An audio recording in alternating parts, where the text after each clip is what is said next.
In 1996, two researchers named Thomas Stanley and William Danko finished a study that quietly overturned everything most people believed about being rich. They had spent years interviewing American millionaires, expecting to find flashy cars, designer suits, and mansions with circular driveways. Instead, they found something almost boring. Most of the millionaires they studied drove used cars. They lived in modest, unremarkable houses. Many of their neighbors had no idea they were sitting next to a millionaire at all. That study became the book The Millionaire Next Door, and it revealed a simple, uncomfortable truth. The people who look rich are often not, and the people who are actually wealthy are often invisible. So if the mansion, the sports car, and the watch aren't reliable signals of wealth, what is? That's what we're going to unpack today. Not motivational fluff, not vague advice about mindset. Real, observable patterns that separate people who have built lasting wealth from people who are simply spending like they have. By the end of this video, you'll understand why some of the wealthiest people you'll ever meet look almost nothing like what you were taught to expect, and you might start noticing these signs in your own life, for better or worse. The myth of visible wealth. Let's start with why our instincts about wealth are so often wrong in the first place. Human beings are pattern-matching machines. For most of history, visible signs of resources, fine clothing, jewelry, large homes, genuinely did correlate with status and security. If you saw someone in the finest garments in a medieval town, they probably did hold real economic power. The signal and the substance were usually the same thing, but somewhere in the last 100 years that link broke. Consumer credit became widely available in the mid-20th century, and for the first time in human history, ordinary people could buy the appearance of wealth without possessing the wealth itself. A car loan, a credit card, a lease, all of these let someone project affluence while quietly building debt behind the scenes. Economists sometimes describe this as conspicuous consumption, a term coined by the sociologist Thorstein Veblen back in 1899, decades before credit cards even existed. Veblen argued that people often buy expensive goods specifically to display status, not because those goods bring proportional value. What's changed since Veblen's time isn't the impulse, it's the ease with which people can now finance that impulse, even when they can't actually afford it. This is why appearances became such an unreliable measure. The visible signals still exist, but they no longer require the underlying wealth to produce them. Meanwhile, the actual mechanics of wealth building, saving consistently, investing patiently, avoiding debt, produce almost no visible signal at all. They're quiet, they're slow, and that's exactly why most people miss them. So let's look at what those quiet signals actually are. The wealth of time. The first and arguably most important sign of real wealth isn't something you can see. It's how someone relates to their own time. Genuinely wealthy people tend to have unusual control over their schedules. They can take a weekday afternoon off without asking permission. They can choose to work on a project simply because it interests them, not because it's the only thing keeping the lights on. This isn't about being lazy or unproductive. Many wealthy individuals work extremely hard. The difference is that their work has become optional rather than obligatory. This distinction connects to a concept economists call financial independence, the point at which your assets generate enough income to cover your living expenses without requiring active labor. Once someone crosses that threshold, their relationship with work fundamentally changes. Every hour they spend working becomes a choice rather than a necessity. Compare that to what researchers have called time poverty, a state where a person has money but no discretion over their own hours, often because they're working multiple jobs or long shifts just to stay afloat.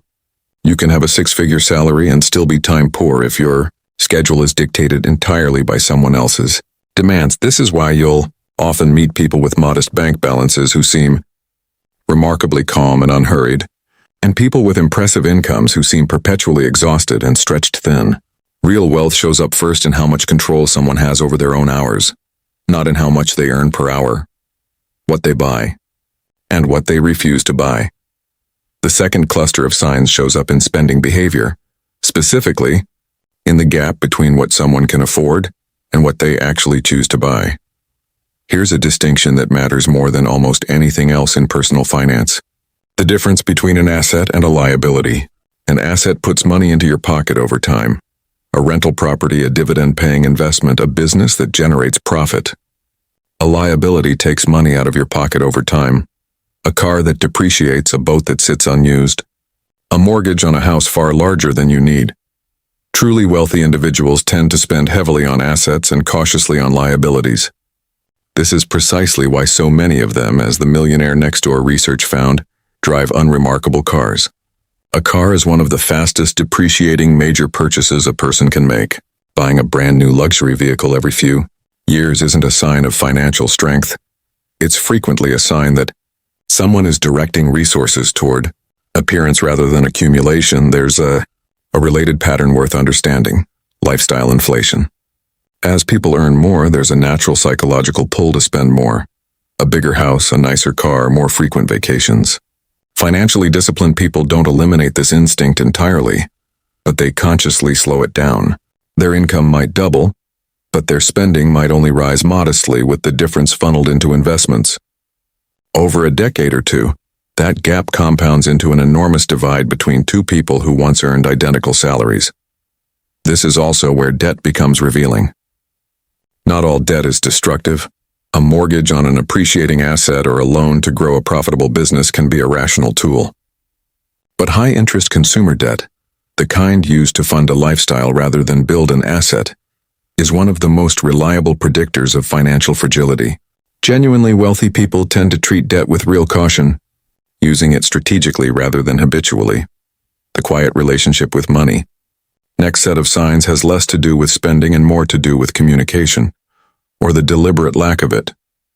Many financially secure people are surprisingly private about their finances. They don't announce a big year at work. They don't post about a new investment. This isn't necessarily modesty for its own sake, and it's often strategic. Publicly signaling wealth invites scrutiny, requests envy, and sometimes even security risks.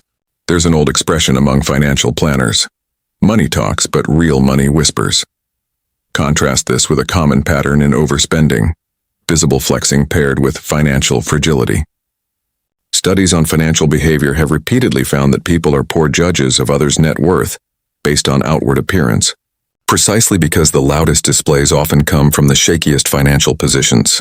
Someone deeply confident in their financial future typically doesn't need external validation for it. There's a second, more constructive form of quiet money behavior: financial education passed down privately. Wealthy families disproportionately teach children about budgeting, investing, and delayed gratification from a young age, not through lectures, but through modeling. A child who watches a parent calmly evaluate a purchase, compare value, or explain why they're not buying something impulsively absorbs lessons that no single conversation could teach. This kind of financial literacy compounds across generations in a way that's rarely visible from the outside, but shows up powerfully over decades. Investments you can't see on a balance sheet now. We move to something that traditional wealth definitions often miss entirely: the way genuinely secure people invest in things that never show up on a bank statement. The first is health. This might sound disconnected from finance, but the link is direct.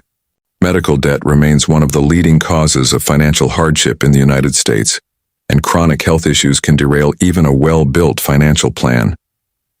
People with real financial security often treat preventive health, sleep, exercise, regular checkups, as a form of risk management, the same way they'd think about insurance. It's not vanity. It's protecting the asset that generates everything else: their ability to work, think clearly, and make good decisions. The second is relationships. This one surprises people, but the research is consistent. Longitudinal studies, including Harvard's decades-long study of adult development, one of the longest-running studies on human well-being ever conducted, have found that the strength of a person's relationships is one of the strongest predictors of long-term life satisfaction, arguably stronger than income once basic needs are met. Genuinely secure people tend to invest real time in a small number of durable relationships rather than a large network of superficial ones. This matters financially too. Strong personal networks often provide the trust, opportunities, and support that open doors money alone cannot. Both of these are investments with no visible price tag, no receipt, and no way to display them to strangers. But their returns compound just as powerfully as any stock portfolio, arguably more so. because they protect the person's capacity to keep building everything else.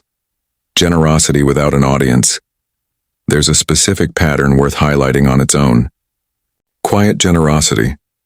Many people who have built substantial wealth give, but they give in ways that rarely become public. They fund a relative's education without mentioning it. They donate anonymously. They tip generously without needing anyone to notice. This differs sharply from performative generosity, where giving is timed and framed specifically for visibility. There's an interesting psychological explanation for this. Research on prosocial spending, money spent on others rather than oneself, has found it's associated with higher measures of personal well-being than spending the same amount on oneself. For someone who has already met their own material needs, giving becomes one of the few remaining ways their money can generate genuine satisfaction. It's not primarily about the recipient's gratitude. It's about how the giver experiences the act itself, which is precisely why so much of it happens without an audience. The absence of financial anxiety, the final and perhaps most telling sign, isn't a behavior at all. It's an emotional state, the relative absence of chronic financial anxiety. This doesn't mean wealthy people never worry about money. Market downturns and business risks affect everyone. But there's a difference between situational concern and the constant low-grade stress of not knowing whether you can cover next month's expenses. That second kind of stress has measurable effects. Research on financial strain has linked it to elevated cortisol levels, disrupted sleep, and reduced cognitive performance on tasks involving planning and decision-making. In other words, financial insecurity doesn't just feel bad. It actively impairs the very thinking skills someone needs to improve their situation, creating a difficult cycle to escape. People with real financial security have typically built enough of a buffer, an emergency fund, diversified income, manageable debt, that a single unexpected expense doesn't threaten their stability. That buffer produces a calmness that's genuinely hard to fake. It shows up in how someone reacts to a surprise bill, a job change, or a market dip. Not indifference but a grounded confidence that they can absorb the shock and keep moving. Redefining what wealth looks like. So what does this all add up to? Real wealth, it turns out, rarely announces itself. It's not the car in the driveway or the watch on the wrist. It's the freedom to choose how you spend your Tuesday afternoon. It's the quiet decision not to buy something you could technically afford.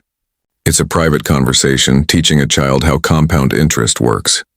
It's a checkup scheduled without being forced to. It's a donation nobody will ever hear about. And underneath all of it, it's the simple, steady feeling of not lying awake at 3 a.m. worrying about money. None of these signs are things you can purchase directly. They're the result of years of quiet, unglamorous decisions, the kind that never make it onto a highlight reel, but that accumulate into something far more durable than any status symbol ever could. If this changed the way you think about what wealth actually looks like, consider subscribing for more deep dives like this one. If you'd like, let me know and I can try creating the file again. The tools may just need a moment to recover.